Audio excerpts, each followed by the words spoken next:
Hi, I'm at the end of, almost at the end of an 11-hour road trip from Sydney to Brisbane, and while I wasn't driving, I was doing my reading. So I've been reading more of Willpower, almost at the end of the book.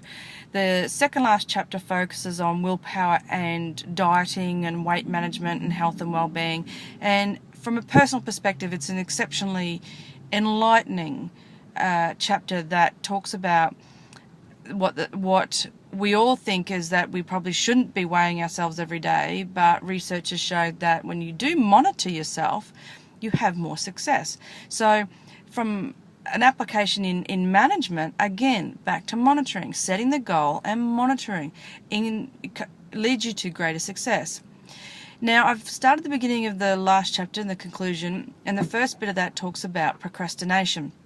And that the studies have shown that the procrastinators do not do well. So even though we might get to the deadline and we rely on that adrenaline kick, or I'll do better under pressure, or whatever that is, the results actually come back saying or showing that procrastinators don't do better. So I think there's food for thought in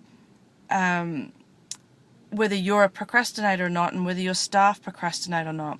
Now, the flip side, or the small writing to being a procrastinator, in the research studies showed that procrastinators are actually, they show less health issues over a longer period of time. So people who fuss and sweat and get on with things and work hard to do the work in their deadlines and at a steady pace tend to complain more about health ailments.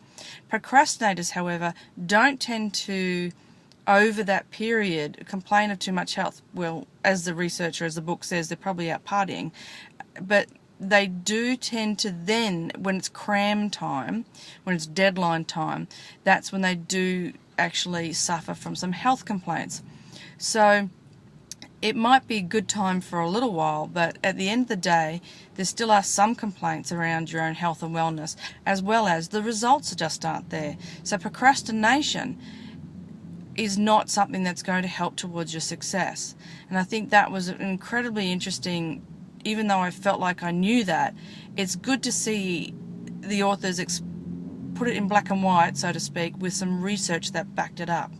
So pulling it together for managers, we set our goals, we monitor the progress of those goals, and the more regularly you monitor, the greater the chances of success, as well as looking at how to deal with some procrastination and getting on top of procrastination as a means to ensuring greater success.